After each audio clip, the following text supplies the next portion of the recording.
দেশ তো স্বাধীন হয়েছে, এখন কেন মানুষ ভয় পাবে, কেন আতঙ্কে থাকবে?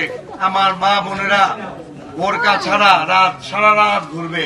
যদি কেউ চোখ তুলে থাকায় সেই চোখ আমি খুলে ফেলবো ইনশাআল্লাহ। আমি মুক্তিযোদ্ধা আজম খান দেশের জন্য যুদ্ধ করেছি। আমার মা বোনদেরকে অত্যাচার করবে, আমার হিন্দু ভাইদের অত্যাচার করবে, এইটা আমি আর সহ্য করবো না। আমি আপনাদের কাছে রেডি, দরজা খুলে ঘুমাবেন। যদি কোনো চোরের ডাকাতি হয় সেই টাকা আমি দেবো ইনশাআল্লাহ। আল্লাহ সেই শক্তি সামর্থ্য আমাকে দিয়েছে। আমি মানুষের জন্য কিছু করে যেতে চাই।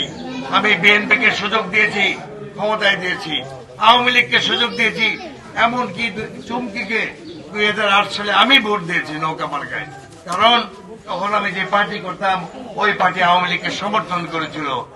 কিন্তু চুমকি ক্ষমতায় আসার পর তার জ্ঞানের অভাব, আমি কারো দোষ দিতে চাই না, জ্ঞান কম বলে, আকল কম বলে সে আমাদের নামনের পরে যে হাসপাতাল করতেছিলাম এই হাসপাতালটা ভেঙে দিয়েছিল।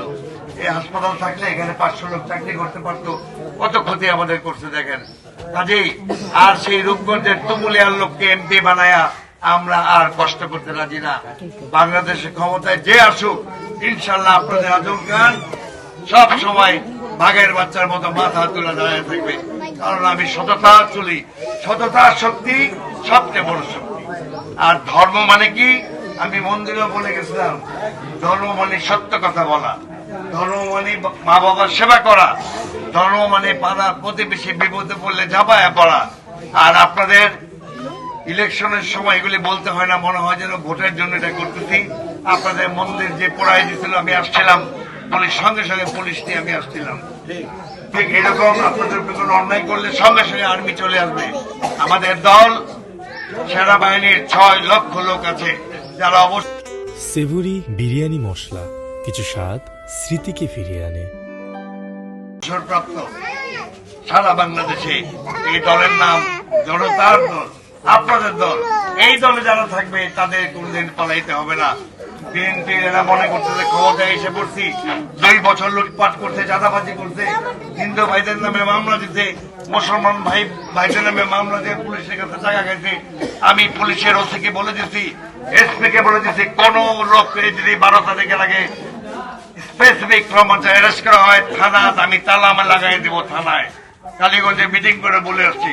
কাজে আপনারা কোনো ভয় পাবেন না। আপনাদের মন্দিরে যে সমস্যা সেটা আমি সরকারি ভাবে ইনশাল্লাহ ঠিক করে দেব। প্রয়োজন হলে নিজের পকেটের টাকা দিয়ে করব। এটা নির্বাচনের সময় বলা উচিত না। আপনারা আমার জন্য দোয়া করবেন। আর যদি ইলেকশন হয়, আমি জানি না এখন ইলেকশন হবে কিনা, দেশের যে অবস্থা আল্লাহ পাক জানেন, ঈশ্বর জানেন। যদি হয় এখানে আর্মি থাকবে, পুলিশ থাকবে। আর্মির নাম্বার আমি দিয়ে যাচ্ছি আপনাদের ভাইদের কাছে। আমার কথা বলে আর্মিকে কল করলে সঙ্গে সঙ্গে আর্মি চলে আসবে। আপনারা সকাল সকাল ভোট কেন্দ্রে যাবেন, গিয়া কিসে ভোট দেবেন? আমার মার্কা কলম মার্কা, সবাই ভোট দেবেন। আপনাদের সবাইকে নমস্কার।